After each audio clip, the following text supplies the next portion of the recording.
Today we're going to be talking about a pair of headphones. And any of you that have been here for a while, you all know how we go about this. But anyone new here, I don't want to steer you guys away. When you think headphones, you're kind of thinking, just music, or audiophile, or I can't afford them. But what we do here on the Techne channel is we talk about them as a user review. Just an average Joe consumer, not audiophile focused or anything. I do listen to a lot of music. Music is a serious passion of mine, but you all know gaming is as well. And that's how I talk about these headphones. 99% of the way I talk about headphones is always geared towards gaming across every single platform. We keep it simple, basic, and to the point. And today we're going to talk about Sivga again. Y'all remember we talked about Sivga about 6 months ago? Here you go. Let me give you a reminder here. You remember these beauties, the ones that were made out of wood, these incredibly plush ear pads, like holy smokes, just pressing them makes me cozy, you know what I mean? The only downfall was they didn't have any swivel, but wow, these things were just stinking phenomenal, great price. Go check out the video if you have not checked out these yet. But today, we're gonna talk about the Sivga Phoenix headphones. And are they as good as the previous Sivga headphones we checked out before? Well, in your box of the Phoenix here, starting off, you get this really nice hard case. It's got some feet on the bottom in case you want to stand them up and display them. Really nice, popping it open, velour inside there. You also get this little baggie that stores your 3.5 cable, and then of course you get your headphones. And starting off with the headphones here, just looking them over, you see you got that natural wood out there again. Oh, it is so just gorgeous. You see the lines in it, the black goes great. I'm not too sure about this chrome bit right there. I don't know, it just kind of takes away from the classic kind of natural feel. I don't know, just my opinion right there. Now, let's dive into comfort here, and we have to start with these ear pads. Let me go and get my ruler. You can see they're pretty much straight round. They're plenty big, plenty wide, but holy smokes, are they not deep at all. So I'm sure you guys can see where I'm going with those ear pads, and I'm going to touch on that in a second, but let's cover the rest of the headphone here as far as comfort. You see you have that swivel, plenty of swivel, a little bit in, a little bit out right there. Your ear cups go in and out as well. Now I want to show you the adjustment of the headband. It slides up and down on the headband with this little joint right there. Again, you can kind of see the headband kind of gets a little bit of tension there. You got that slack. Then if you pull it up, and it's in there nice and firm, by the way, so it's not going to accidentally slide on you, and then it goes fully up like that. So really cool adjustment there. And you're seeing the arms. Talking about the build here, it's kind of just like the SteelSeries design, right? Where you got that one little point right there going into the forks, just like SteelSeries. And looking at the weight of this headphone, we are getting 304 grams. So summing all that up as far as comfort, you got so many pros, but one major con: those ear pads. These are hands down some of the worst ear pads I have ever used. There's just not much there. And when you put it on your head, that's honestly what it feels like. It feels like there's no pads there. There's no cushions. Because again, the drivers are sitting on my ears. They're like sitting up here, like into the cartilage. I'm not just talking about the little tip. They're sitting like on the inside right there. And that'll depend person to person. I understand. But guys, no joke. Like once the padding gives away, your ears are just sitting there. There's no padding on the driver. So you feel that sitting there, and it's just, you're moving around and scratching. It seriously started hurting. Hands down, some of the worst pads I've ever used. Now, as far as the build, this headset is solid, guys. As I just showed you right there, you got that metal fork, and then going up into that bracket right there that looks just like SteelSeries headset. It's actually metal. The headband's metal. Now the little sliding apparatus right there is actually plastic, but it's in there firm, and it's honestly not even a point that you're going to be messing with, twisting them up, dropping them, or anything like that. Again, I don't get a single bit worried with this. It feels incredibly premium in the hand. Very nice build. All right, so I think we're all on the same page. We're like, where do we go with this headphone, right? It's got some great points. It's got some really bad points. But let's talk about the sound. And this might hook you in. Stick with me through this here. You all know I can ramble about sound quite a bit, right? Now, this headphone is a 50mm driver's frequency range of 20 to 20,000. And as you can see, yes, it is an open back pair of headphones. But clearly before that, I really got more of a closed back experience with this.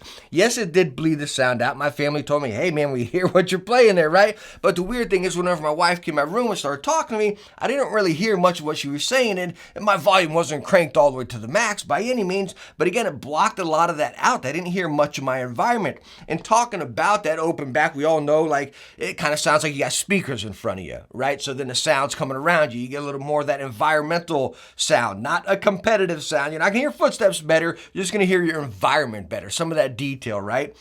And let me put that into like Battlefield terms. That's a good game I like testing with open back right there, because again, you got the vehicles, the environment, the weather, all that stuff right there. I got clear as day more of a closed back headphone feel with this. You know, I didn't feel the bass really bleeding out. Y'all know I like playing a lot of Halo right now. Halo footsteps are geared a little bit more towards bass, unless you got a really nice closed back headphone with some highs, kind of like SteelSeries, right? But anyways, talking about that, I still got my footsteps with this in Halo. They didn't hit and bleed out like most open backs do. Again, I really got a closed back feel more than open back feel with this. And talking about that, this headset was definitely warmer. It was more full. There was more bass in it. Now, I'm not talking muddy, jumbly, dirty bass. Really cool thing about this headphone, guys, is the bass had like multiple steps, different tones, right? So I had a little hit of bass here, a medium hit of bass here, and then a high hit of bass right there. It was so interesting. So I'm playing Uncharted on PS4, right? I'm running straight 3.5. I'm not even running into my i-Fi amp that I use on PC. So going straight 3.5 on the PC, incredibly loud, by the way. Plenty of volume. But anyways, I'm in that scene where you're in the tower and the bell, you're ringing the bell, you hit the bell, bam, it's falling down, it's hitting the floor, you're hearing dialogue throughout the whole thing. It's a really good scene to test headphones or headsets, it really is, you know? But it was so cool because the bass hit right here, and it was just a clean, true bass. And then it became into this mid-toned bass and then this low hit of bass. It was so cool because they were all... It made me smile, right? You might be thinking, what a nerd. You know, I love testing headphones, right? And things like this really just grab my attention, right? And bring out my inner nerd. And when something like that happens, I was like, man, that was really cool, you know? And it was so interesting having that, where each different tone of bass, you truly were able to notice it, decipher it, and pick it apart.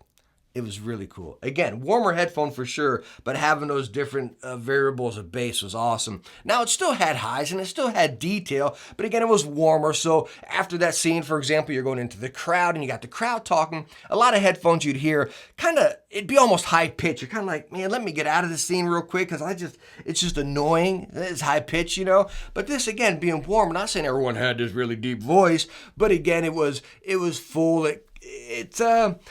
It felt warmer throughout the whole thing. It's the best way I can say it. You know, I don't want to say closed in because it didn't sound hollow or anything like that, you know, but again, it was fuller. That's what it was. There was definitely more bass, more mid-tones in there, but again, still nice separation between everything. Even in the gunshots or whatever, you had those highs. Now, jumping into something different, again, guys, you know I ramble about sound, right? I like talking about different situations.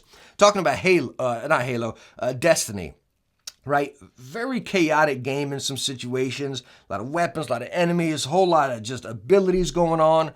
Now, I wouldn't say you got that real separation of the bass in there. You did, like, for example, that new solar ability with the Warlock where they dropped a grenade and these things are flying everywhere. Man, like each single one was like... and you just felt it and heard it, you know, it was really cool, you know, but you still had the high pitch of the gun and everything like that, and you still heard the other enemies and all, but it was quite jumbled where you couldn't really decipher each of them. To get that experience I talked about there, I'd kind of put it more into a story game, Uncharted, Forbidden West, something like that, Horizon, you know, something like that.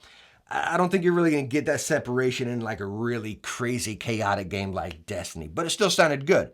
It did. It was never jumbled or anything like that. You know, I had a blast. I also played some Borderlands with this, trying to get into Borderlands 3 here again, you know. And I had a lot of fun with it. I really did. Again, it was immersive, it was full, but it was detailed. The best way, let me put it like this, guys, because I can sit here and just go in circles all day talking about sound. You guys remember the Epos H6 Pros with the amp that we just talked about yesterday? And I said it was pretty much where I summed it up was, this is a sound that we all can agree on. It may not be the core sound that you like, where you want more highs or you want a little bit heavier, hard-hitting bass. It's not like that, but I think it's that middle ground sound right here that we all can appreciate and say, okay, I can use that and I can get down with that sound. That's exactly what you got right here. with a sprinkle of that really fun, exciting bass there. So how the heck do we round this headset up? There's so many goods. The build, the sound, the style, but one key bad, which is really bad, the comfort, those ear pads. And it's a stinker because Sivga sells replacement ear pads right on Amazon. Sivga, if you're watching this, include those ear pads in here. These guys come in at $255. At that price point, I don't know, I want to say, hey, you shouldn't have to go out and look at replacement ear pads to even get an enjoyable experience. Again, right now, let me put it this way, guys. What I'm reviewing, no, I can't recommend them. I can call it a complete bust because of those ear pads, because they're so unbearable. So maybe you pick them up, you try those ear pads. If you tried them out, let me know in the comments what you think right there. Sivga, if you're watching this again, include those ear pads because you need to. These ear pads are horrible. Discontinue them, throw them in the trash. But all in all, that's the Sivga Phoenix. It's a pair of headphones that makes me sad, guys. I want to use these more, but unfortunately, as is right here, I just can't.